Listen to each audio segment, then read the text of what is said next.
Well, this is going to be a weird way to start, but I need to start by saying something that might be controversial. I need to tell you of an opinion I hold, and I hold it dearly. I cannot be changed from this opinion. Some of you are going to think less of me after I tell you this opinion, but I don't care. I believe in it that strongly. Pineapple belongs on pizza. Thank you. Yes, pineapple belongs on pizza.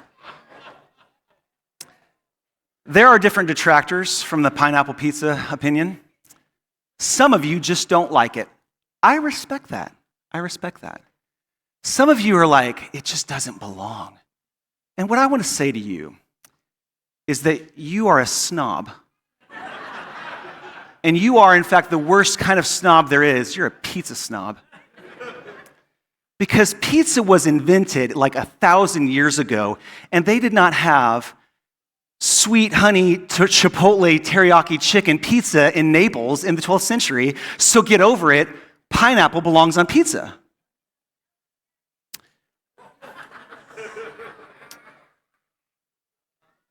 Yeah, no. I told you it was going to be controversial. Some of you just don't feel like those things belong. Some things don't belong. Some things are, in fact, unharmonious. They're dissonant. This is a musical term. They're two notes that don't go together. They're dissonant. They are unharmonious. And I want us to think about how we live and function and survive when life is dissonant. When we exist in the middle of things that cannot go together. I want us to talk about a term. This was the wrong pocket to put this clicker in. I'm learning right now, and I have it off. I want us to talk about this term here, emotional dissonance. Emotional dissonance is an actual term in the psychological field. It means this: it's a feeling of unease that occurs when someone evaluates an emotional experience as a threat to his or her identity. In layman's terms, emotional dissonance is when the anxiety and the pain of what you are experiencing is so great and so different from what you know in your gut should be happening that we do all sorts of things. We beg, we deny, we bargain. These are the stages of grief, right?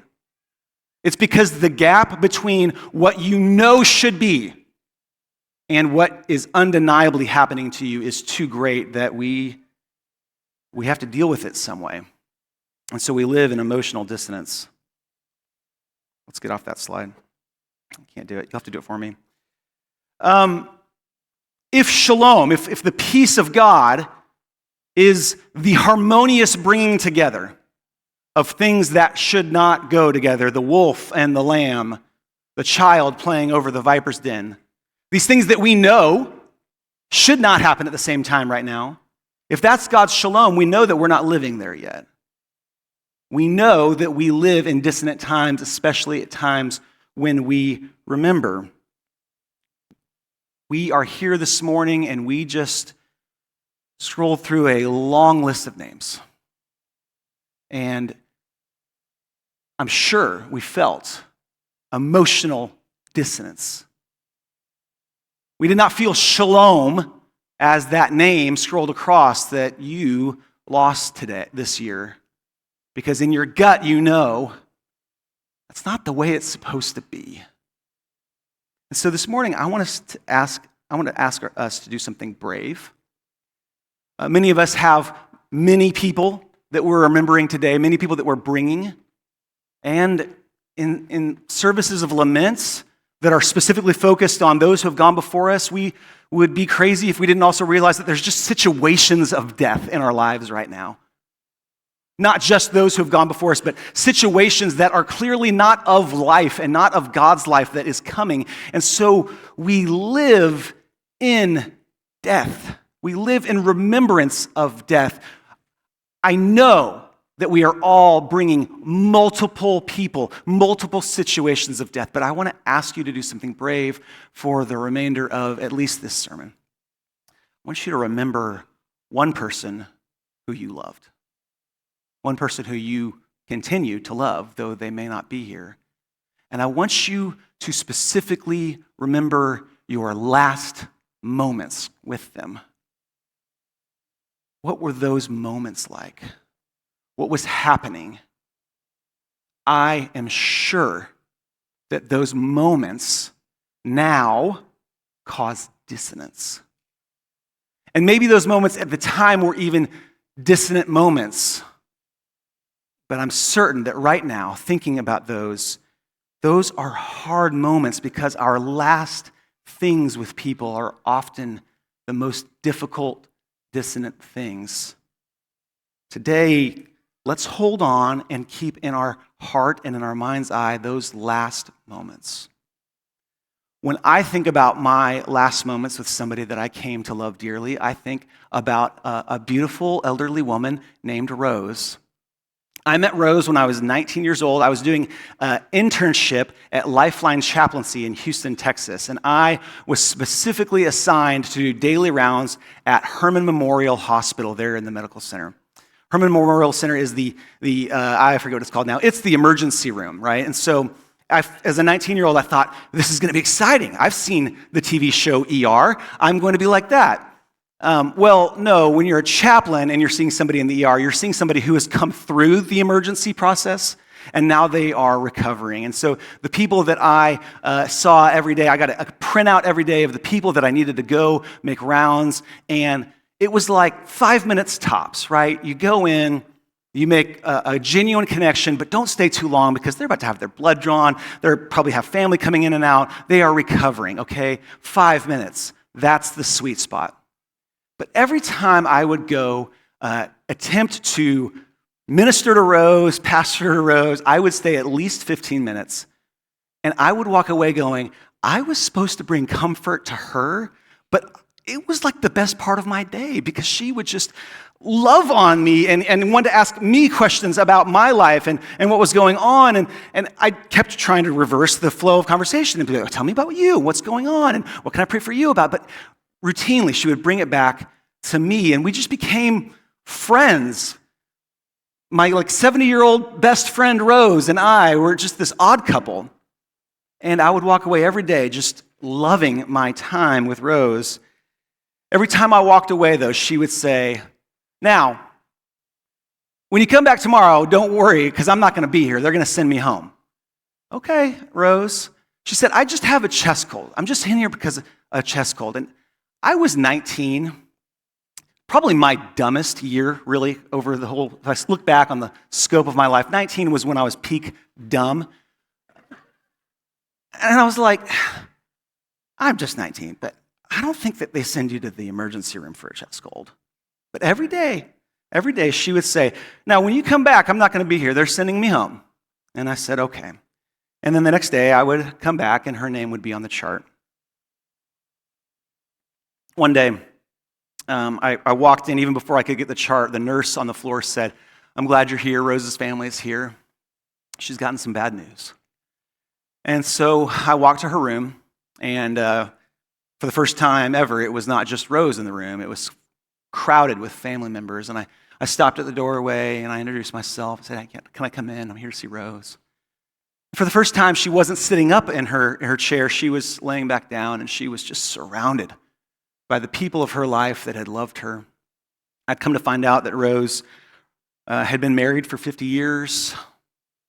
When her husband passed away, she just threw herself into her children and her grandchildren who all lived close by. She led a ladies' Bible study at her church. I got the impression that she was the kind of woman at the church that if she just stopped coming one day, they may not even have services the next day, the kind of person I'm talking about that has everything held together.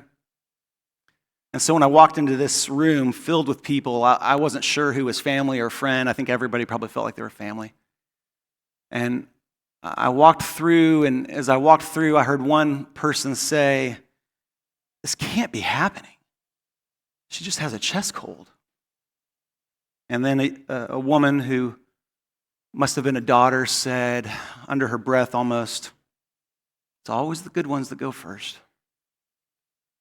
I didn't want to stay long, so I just walked up to Rose. I took her by the hand and asked if I could pray for her. And she said, "Yeah, when you pray, ask God to receive me into his care, because, David, I'm not sure I've done enough." Well, that's a weird thing to say coming out of Rose's mouth. I prayed for her and I walked out of the room, and I cannot get that question out of my head coming from Rose's mouth. What if I haven't done enough? What could cause somebody, a spiritual giant like Rose, to say, maybe I just haven't done enough? Well, that's what we would call emotional dissonance. Two things that just in our heart of hearts must not be happening at the same time, and yet we have to live in them. How does somebody say, "This can't be happening, it's just a chest cold"? Well, that really means I cannot wrap my head around the logic of this. I'm not ready to let her go.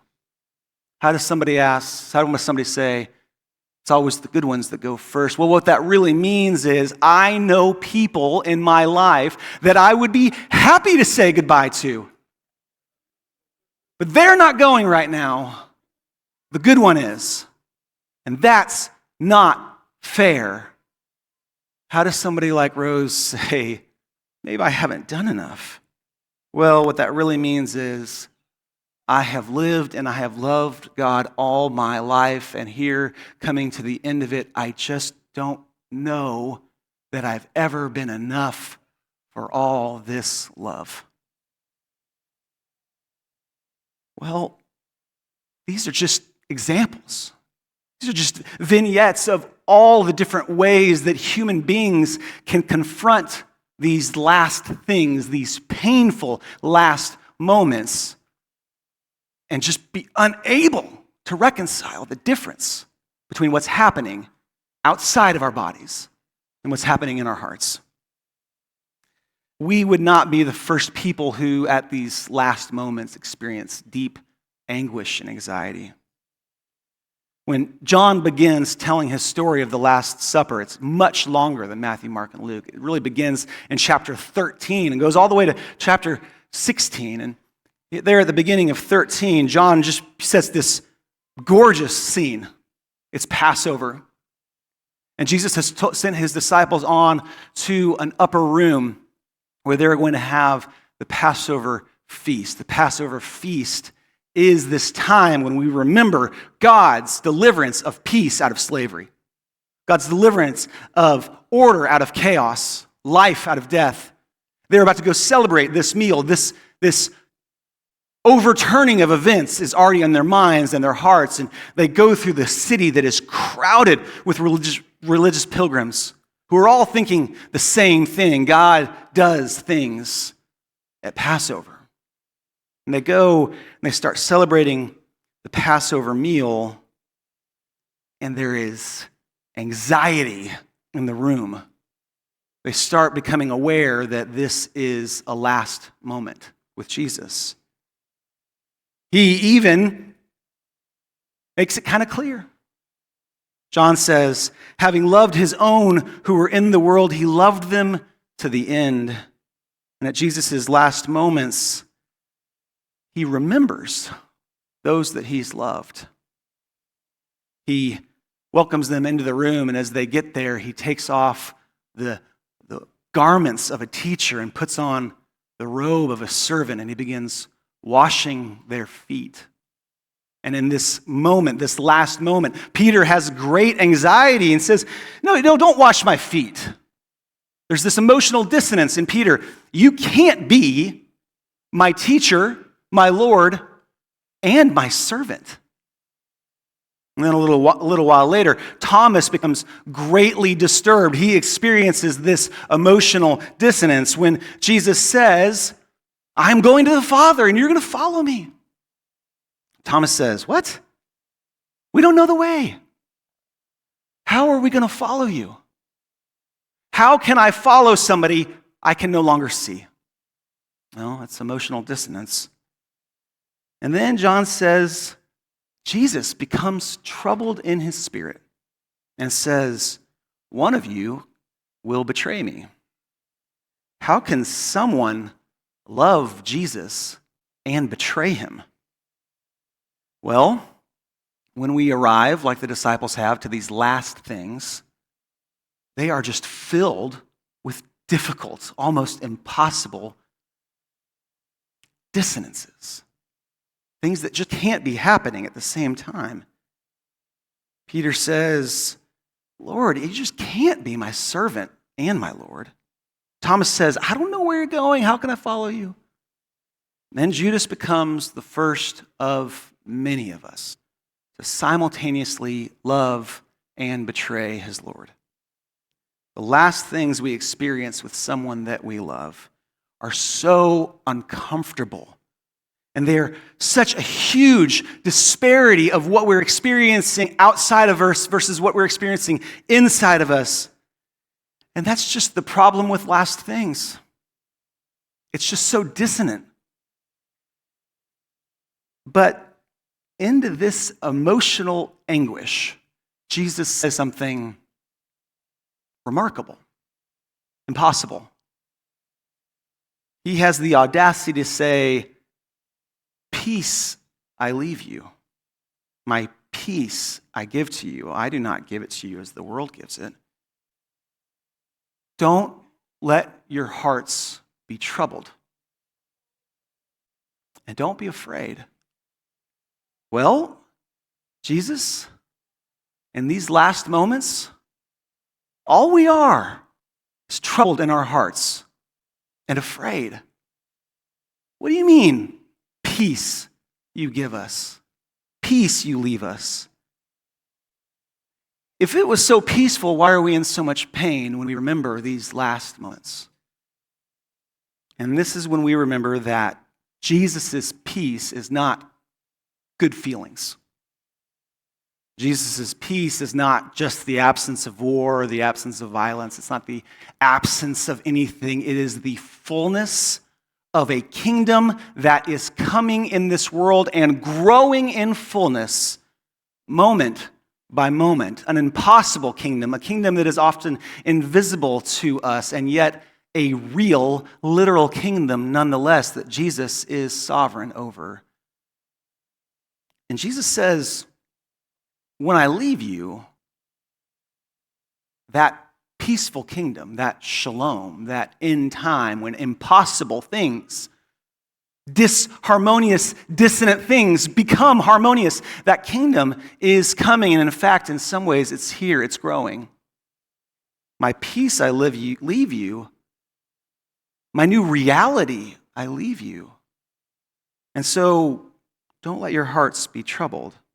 In Jesus' shalom, the wolf lays down with the lamb, the leopard lies down with the young goat, the calf and the lion are together, and the little child leads them. In Jesus' shalom, two things that can't go together suddenly become harmonious. In Jesus' shalom, in the cross of Jesus, in the resurrection of Jesus, life and death come together. They stop being separate things. And in Jesus' shalom, they become the same thing. He is the one who really died. He is the one who really lives. And that is the best picture of this kingdom that is coming where disharmonious, dissonant things all of a sudden become harmonious. Not the same note, notes that sing together, notes that make each other more beautiful. So how does somebody die when they've just been living as though it's a chest cold? Why does God take the good ones first? Have any of us ever done enough? The answer to all those questions from me to you today is, I don't know. How could I know? How could any of us know? Those are questions that come completely from places of dissonance. And we may not know them until all things become harmonious. How is Jesus both our Lord and our servant? How do we follow him when we can't see him? How is it that we can love Jesus and just keep messing up over and over and over again? I don't know. We can forget Jesus. We can forget the peaceful kingdom that is to come. We can live as though the rulers of this world are not King Jesus, but the people that tell us that they're rulers, the pharaohs of the world. We can live in the dissonance. And one day, all things are just going to go together. One day, Jesus is going to make all things right, because even in our dissonance, even in our forgetting of this reality that is coming, Jesus doesn't forget us. Jesus remembers those that he has loved, and he welcomes them into his room, and he washes their feet. Because with Jesus, impossible things become harmonious. Dissonant things start to sing together. The coming peace of Jesus is something that we can trust in, because Jesus came to be with us. His with, when he comes to be with us, his with brings comfort. It brings joy. All of the nostalgic things of Christmas are true. Connection, comfort, joy, peace. But in that peace that is coming at Christmas, that with, it is not just the nostalgia of good feelings. It is a kingdom. It is a reigning. It is a power that overturns the dissonance of death.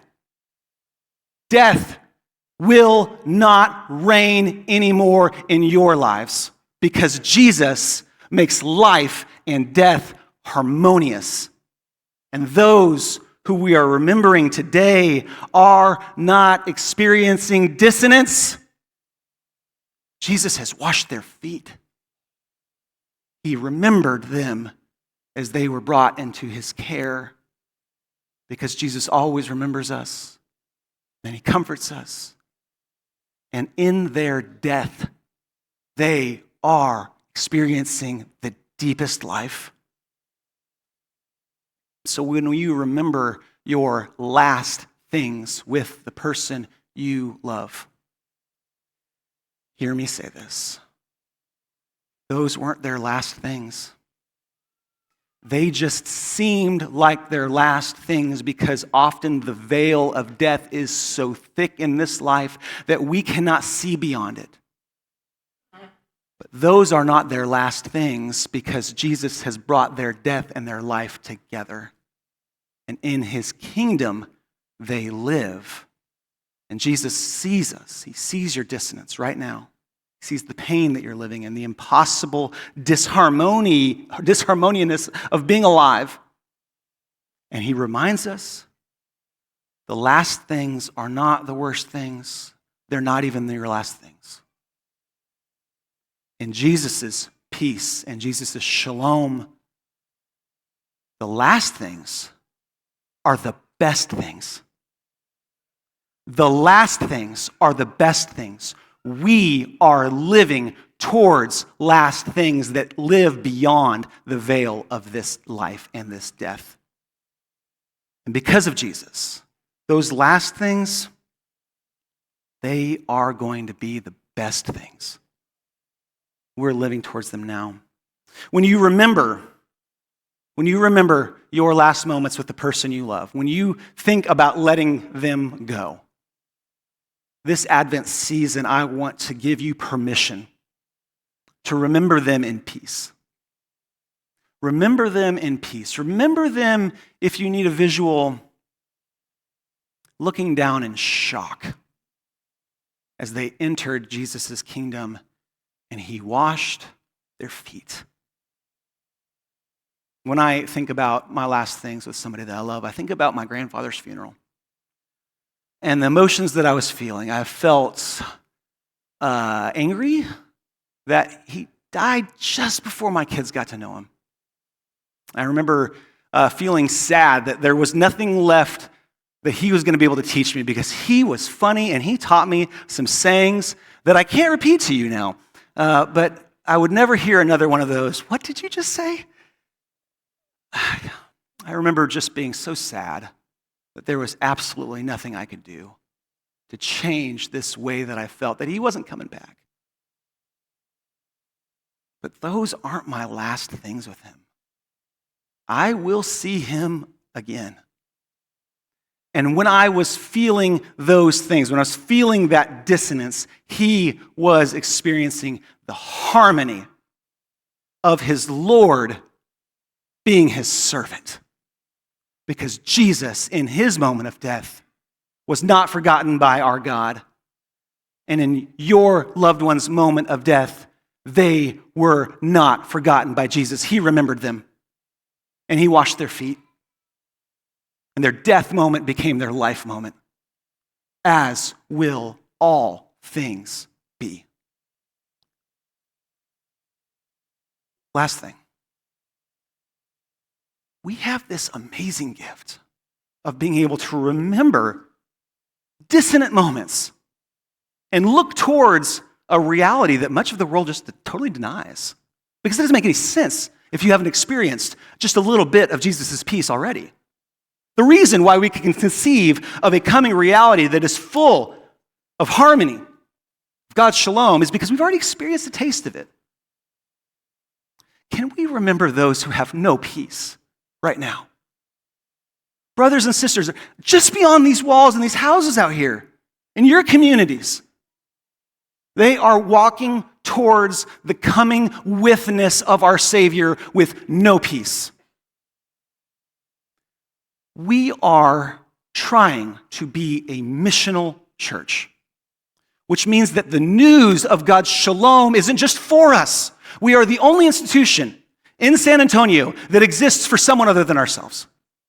We exist for ourselves and for those who have no peace right now.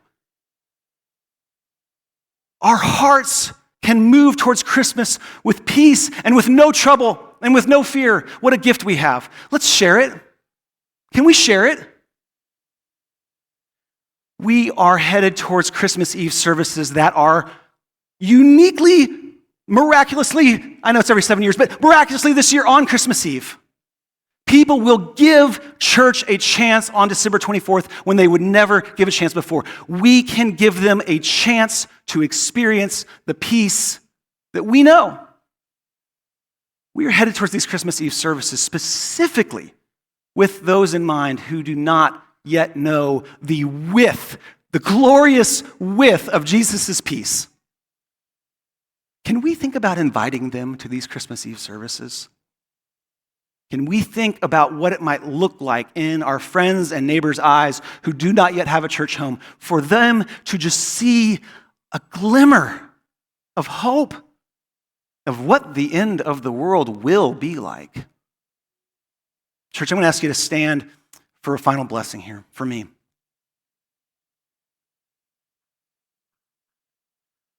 May the peace of our Lord Jesus Christ go with you wherever he may send you. May he guide you through the wilderness. May he protect you in the storm. May he bring you home rejoicing at all the wonders he has shown you. May he bring you home rejoicing once again to these doors.